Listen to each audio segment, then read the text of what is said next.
And So, apart from Infosys, which other companies do you know who are into this I think particular, thing? I think all the major IT giants, I would say, and even the upcoming companies like Wipro, we Mm-hmm. have people from Accenture, we have people here from Mindtree, TCS, Okay. and so all the major giants, and even like smaller players, which are like coming of the age consulting firms or service providers, like. Okay.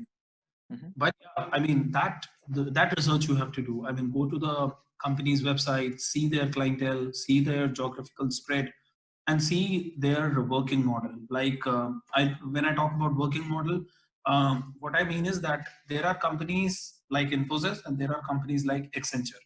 Mm-hmm. It's very easy to find an on-site way in a company like Infosys compared to Accenture. Why? Infosys is by nature an Indian company and it is spreading its clientele across the globe. So they don't really have that talent pool available locally in that market.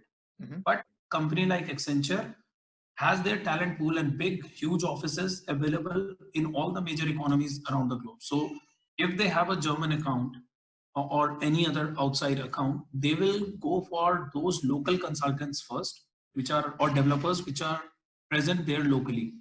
Then going for somebody in an offshore location like India and asking them to come to that local location because the whole purpose of these companies, these multinational companies opening huge offices in India is to reduce their cost. And Yeah. if they have to call people to on site, then that totally defeats the purpose. Yeah. So it's a factory setup that they run in India, and finding a way through a company like Accenture or Cognizant will, or Capgemini for that matter, will be more difficult compared to finding avenues with TCS, Infosys, or Wipro. Mm-hmm. They are still pretty much Indian companies, and their talent pool in these outside countries, apart from US, because that is their bread and butter, is Yeah. not that high. So it's easier to find on-site opportunities over there. And just a additional perk that you get in countries which are non-US is that their visa is not limited to the slots or the time of the year. Like in US, you have their lottery system, and there are Yeah. only a number of visas that they will be distributing. Yeah. That's not the case with Germany. You can apply the work visa any time of the year. The waiting time is not that high, and even the cost of visa is not that high. So companies can afford it. Even they can just apply you a visa, and they still wait for the project to come. That Yeah. doesn't happen the US. You have to have a project in hand. There should be a certain commitment from the account team that they will be asking you to come, and only then you clear the interview, and only then you are actually proposed for a US visa. So it's easier to find visa opportunities or on-site opportunities in case that company has a clientele in Germany. So first and the easiest way that I recommend to people is find a company, invest good 1 year, 1.5 year, but yeah, be very clear when you are joining that company that your aim is to go on site, explore other countries. And since you have huge presence in a country like Germany, I would like to explore it in future. And I would say honesty does pay. We in India have this habit of sugarcoating a lot of things during the interview process and then playing our real intention once we are in the job. Well, that's kind of breaks the trust. And as these companies are going more international and they value being honest, being open, the culture is very open now. So they will really appreciate if you are very vocal about this thing during your interview process itself. Like two of my colleagues who are working here with me, one of them was very clear in the interview process that the reason I'm joining Infosys is to have work from home. And Mm-hmm. the other was very clear that the reason I'm joining Infosys is because I need on-site. And they were like really appreciated that manager was also very clear about, okay, this is their intention. And as they crossed certain time and as the person who joined Infosys for on-site, as he crossed the threshold for visa application, his visa was applied and he was sent on-site. So Mm-hmm. I've seen there is a big change in the trend and the psychology of the managers. And as you join a mature company, I guess it's okay to be vocal that that's your intention behind joining the company. So work hard there, prove your worth, and once you are able to sell your profile in a better way, where your language skills and your soft skills are going to come really handy, I think it becomes a strong business case for the company to send you on site. So this is like method number one, which you Yeah. can. Yeah. Second method is uh, trying for a job seeker visa, employment seeking visa.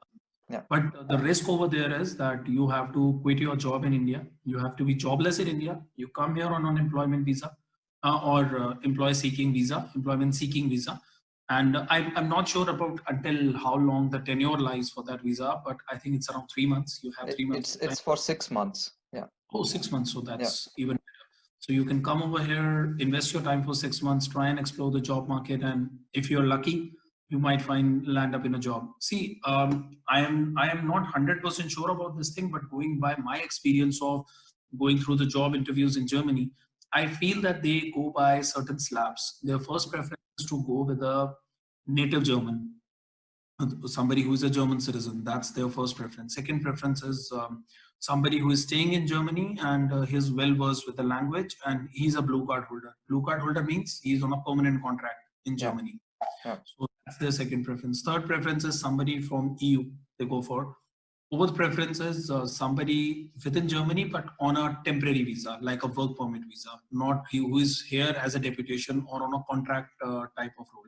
Mhm. And as a fifth layer, they go for an international candidate because for every layer, the cost of them bringing the employee on board increases. So when you are on a job seeker visa, converting you into a blue card holder is not going to be that difficult for the company because they just have to give you a contract and apply for your blue card. So so it's easier for them. They don't have to wait for notice period. For you don't have any existing commitments running with any of the companies, so it's easy if you're able to crack it. But those come with certain risks as well and certain preparation. One point which I've been keep iterating: hone your language skills before coming here. If you are on an employment seeking visa, you have a good skill backing you up, and I'm assuming that once you have that confidence in coming to Germany to apply for a job, you should have those good skills that you feel comfortable coming to a country like Germany. Then come here, apply for jobs, and you will definitely find opportunities. See, job is not a problem. The problem is the German attitude. They won't really care about. They won't really care about keeping the position empty. They can keep position empty for a whole year, but till they don't find the perfect match for that role, they won't fill the role.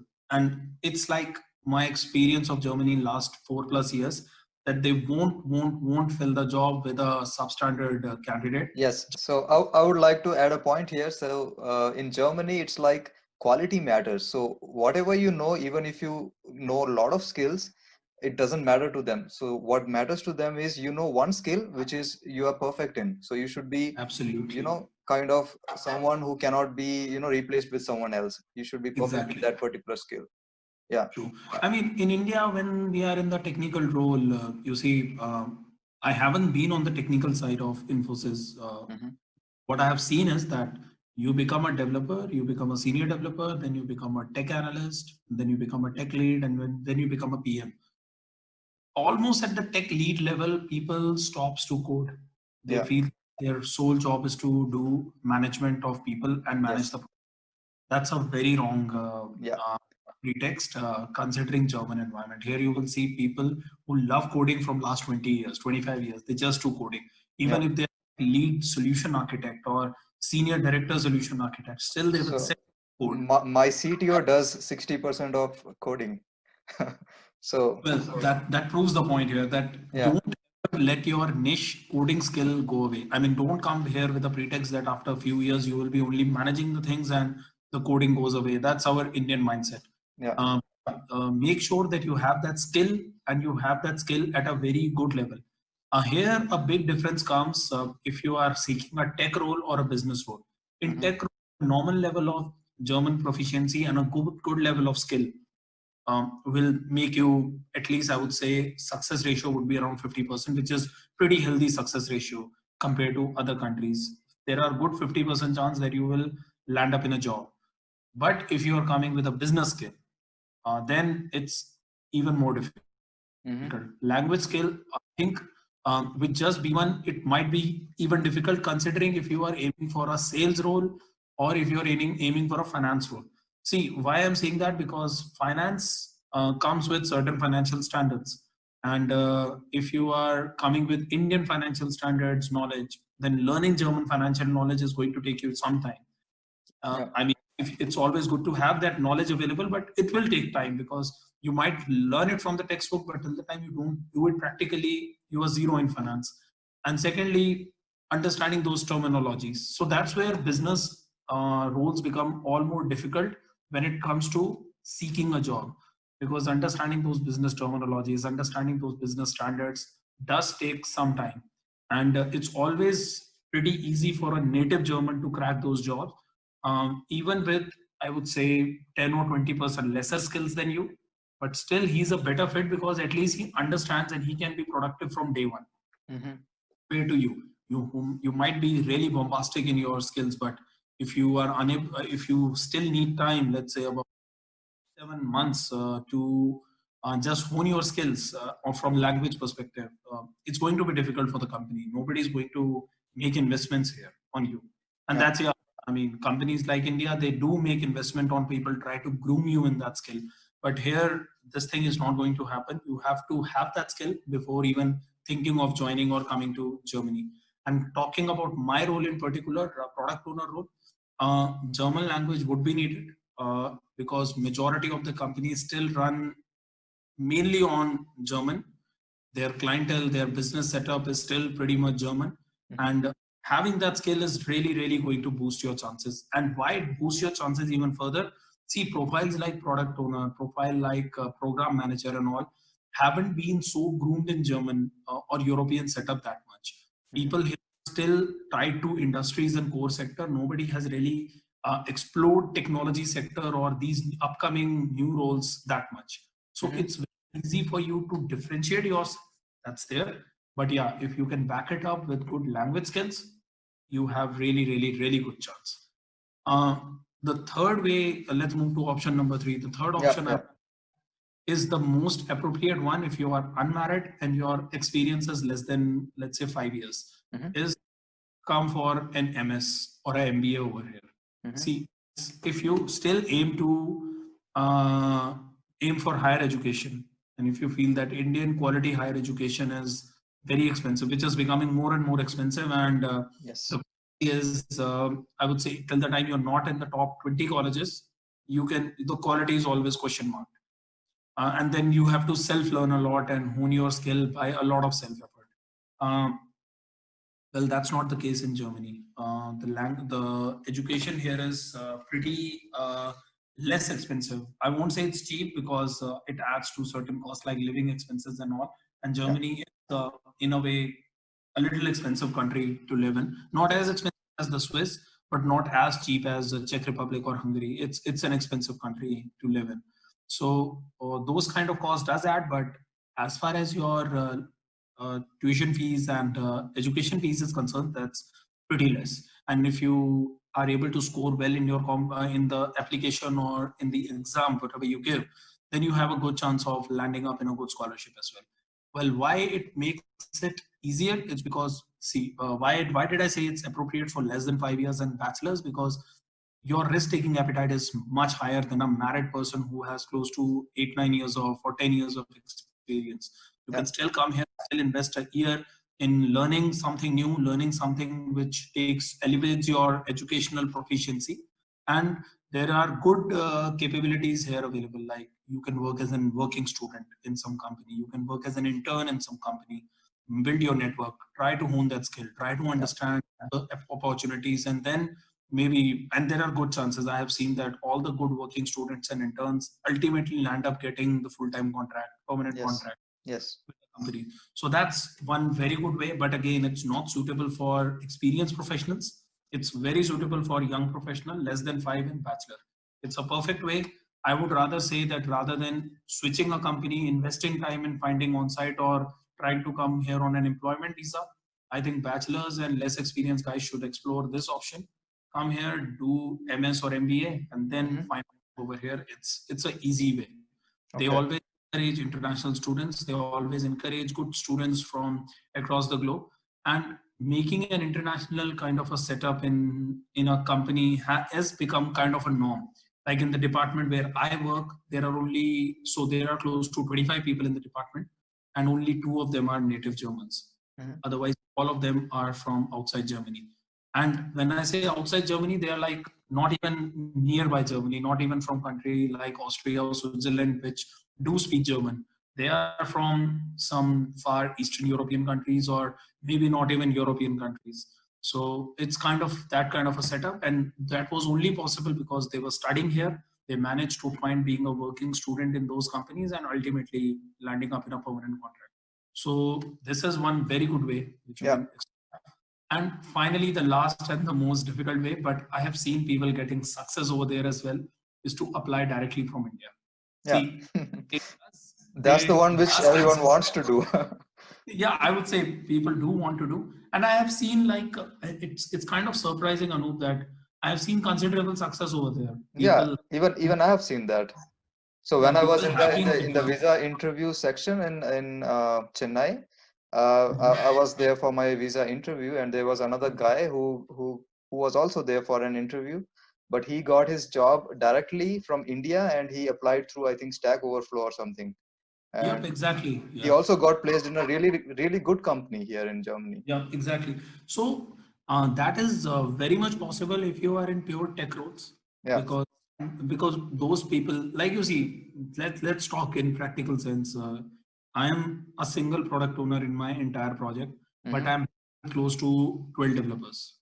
So for a single product owner, you need 12 tech, or 12, I won't say developers, but a tech team backing it up that has release management, that has QAs, that have developers, that has a scrum master, that have a solution architect, that has a business analyst. So close to 12 to 15 people are there in the back of the business layer. So business layer is driven by just one person, and the tech layer is backed by close to 15 people. So it's almost 1:15 ratio or even more. So those job opportunities are always going to be higher. And you have to accept the fact that tech roles are always going to be higher. Yeah. And if your desperation, I should not use the word desperation, if your inspiration or your Inspiration. commitment, if your commitment is to come to Germany like in an easier way, Mhm. group yourself in a tech role. I would say there are higher chances of landing a job here. Talking about applying directly from India, I do talk with a lot of people about how that thing materialized for them. And 2, 3 sub layers I found over there. First of all, many of them were working on deputation in Germany, let's say 4 or 5 years ago. And then, because of certain visa constraint or project got hold or something, they were sent back to India. And then the person who was leading that engagement happened to lead a similar kind of engagement, and that's where he thought that he remember you because of your skill, and he tried to approach you directly, you apply, and you converted. Other layer is a strong alumni base. If you are from a really good college who has really good alumni connect, then I have seen people applying through their alum connect and landing a job directly from India. Mhm. The thing is that maybe your ex-manager who was working with you in India in some other projects happened to go there.